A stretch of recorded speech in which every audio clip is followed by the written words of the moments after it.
Hello दोस्तों, लक्ष्य competition में आपका स्वागत है। आप देख रहे हैं लुसेंट सामान्य ज्ञान का बुक। हम पढ़ने वाले हैं भारतीय संविधान के बारे में, राज्य के नीति निर्देशक सिद्धांत और मौलिक कर्तव्य के बारे में। राज्य के नीति निर्देशक सिद्धांत। राज्य के नीति निर्देशक सिद्धांत का वर्णन संविधान के भाग 4 में अनुच्छेद 36 से 51 तक किया गया है। इसकी प्रेरणा आयरलैंड के संविधान से मिली है।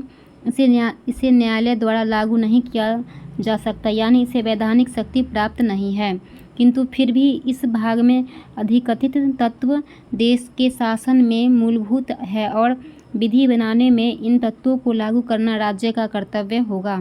यानी भारतीय संविधान के अनुसार राज्य का नीति निर्देशक तत्व शासन के लिए आधारभूत है। नोट: भारत सरकार अधिनियम 1935 में अंतर्विशिष्ट अनुदेश प्रपत्र को वर्ष 1950 में संविधान में राज्य के नीति निर्देशक तत्व के रूप में समाविष्ट किया गया है। भारत के संविधान में कल्याणकारी राज्य की संकल्पना का समावेश राज्य के नीति निर्देशक तत्वों में किया गया है। कल्याणकारी राज्य का उद्देश्य सामाजिक और आर्थिक प्रजातंत्र की स्थापना करना होता है, यानी सामाजिक और आर्थिक प्रजातंत्र की स्थापना के उद्देश्य से ही संविधान में नीति निर्देशक तत्वों को शामिल किया गया है। नोट: भारत सरकार अधिनियम 1935 में अंतर्विशिष्ट अनुदेश पत्र को भारतीय संविधान में राज्य के नीति निर्देशक तत्वों के रूप में समाविष्ट किया गया है। यह प्रपत्र 1935 के अधिनियम के तहत ब्रिटिश सरकार द्वारा भारत के गवर्नर जनरल और प्रांतों के गवर्नरों को जारी किया गया था। राज्य के नीति निर्देशक सिद्धांत निम्न है। अनुच्छेद 38: राज्य लोक कल्याण की अभिवृद्धि के लिए सामाजिक व्यवस्था बनाएगा, जिससे नागरिक को सामाजिक, आर्थिक एवं राजनीतिक न्याय मिलेगा।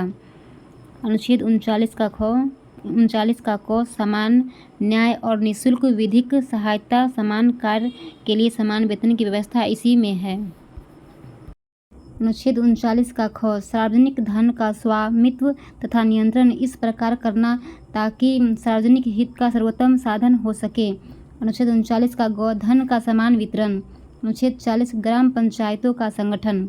अनुच्छेद 41 कुछ दशाओं में काम, शिक्षा और लोक सहायता पाने का अधिकार।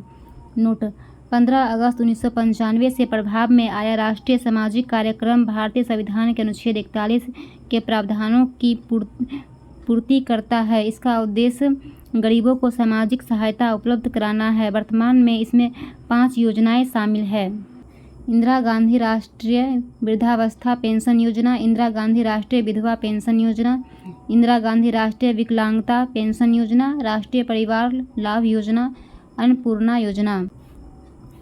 अनुच्छेद 42 काम की न्यायसंगत और मानवोचित दशाओं का तथा प्रसूति सहायता का उपबंध। अनुच्छेद 43 कर्मकारों के लिए निर्वाचन, मजदूरी एवं कुटीर उद्योग को प्रोत्साहन। अनुच्छेद 44 नागरिकों के लिए समान सिविल संहिता। अनुच्छेद 46 अनुसूचित जातियों, अनुसूचित जनजातियों और अन्य दुर्बल वर्गों के शिक्षा और अर्थ संबंधी हितों की अभिवृद्धि। अनुच्छेद 47 पोषाहार स्तर, जीवन स्तर को ऊंचा करने तथा लोक स्वास्थ्य का सुधार करने का राज्य का कर्तव्य। अनुच्छेद 48 कृषि एवं पशुपालन का संगठन। अनुच्छेद 48 का क पर्यावरण का संरक्षण तथा संवर्धन और वन एवं वन्य जीवों की रक्षा। अनुच्छेद 49 राष्ट्रीय महत्व के स्मारकों, स्थानों व वस्तुओं का संरक्षण। अनुच्छेद 50 कार्यपालिका एवं न्यायपालिका का पृथक्करण। अनुच्छेद 51 अंतर्राष्ट्रीय शांति और सुरक्षा की अभिवृद्धि। उपयुक्त अनुच्छेद के अतिरिक्त कुछ ऐसे अनुच्छेद भी हैं जो राज्य के लिए निर्देशक सिद्धांत के रूप में कार्य करते हैं, जैसे अनुच्छेद 50 का क प्राथमिक स्तर पर मातृभाषा में शिक्षा देना। अनुच्छेद 51 हिंदी को प्रोत्साहन कर देना। नोट: राज्य का नीति निर्देशक तत्व एक ऐसा चेक है जो बैंक की सुविधा अनुसार अदा की जाएगी। यह कथन के.टी. शाह का है। मौलिक अधिकार एवं नीति निर्देशक सिद्धांत में अंतर। नीति निर्देशक सिद्धांत और मौलिक अधिकार। यह आयरलैंड के संविधान से लिया गया है, यह यूएसए के संविधान से लिया गया है। इसका वर्णन भाग 4 में किया गया है। मौलिक अधिकार का वर्णन भाग 3 में किया गया है। इसे लागू कराने के लिए न्यायालय नहीं जाया जा सकता है और इसे लागू करने के लिए न्यायालय की शरण ले सकते हैं। यह समाज की भलाई के लिए है और यह व्यक्ति के अधिकार के लिए है। इसके पीछे राजनीतिक मान्यता है, मौलिक अधिकार के पीछे कानूनी मान्यता है। यह सरकार के अधिकारों को बढ़ाता है, यह सरकार के महत्व को घटाता है।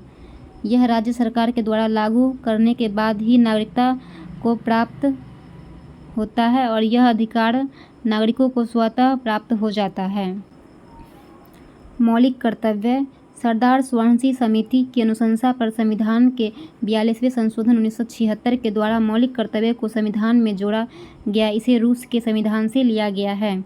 इसे भाग 4 का क के अनुच्छेद भाग 4 के क में अनुच्छेद 51 के तहत रखा गया है। मौलिक कर्तव्य की संख्या 11 है, जो इस प्रकार है। प्रत्येक नागरिक का यह कर्तव्य होगा कि संविधान का पालन करे, वह उसके आदर्शों, संस्थाओं, राष्ट्रध्वज और राष्ट्रगान का आदर करे। स्वतंत्रता के लिए हमारे राष्ट्रीय आंदोलन को प्रेरित करने वाले उच्च आदर्शों को हृदय में संजोए रखे और उनका पालन करे। भारत की प्रभुता, एकता और अखंडता की रक्षा करे और उसे अक्षुण्ण रखे। देश की रक्षा करे। भारत के सभी लोगों में समरसता और समान भ्रातृत्व की भावना का निर्माण करे। हमारी सामाजिक संस्कृति की गौरवशाली परंपरा का महत्व समझे और उसका परिरक्षण करे। प्राकृतिक पर्यावरण की रक्षा और उसका संवर्धन करे। वैज्ञानिक दृष्टिकोण और ज्ञानार्जन की भावना का विकास करे। सार्वजनिक संपत्ति को सुरक्षित रखे। व्यक्तिगत एवं सामूहिक गतिविधियों के सभी क्षेत्रों में उत्कर्ष की ओर बढ़ने का सतत प्रयास करे। माता पिता या संरक्षण द्वारा 6 से 14 वर्ष के बच्चों हेतु प्राथमिक शिक्षा प्रदान करना। 86वां संशोधन।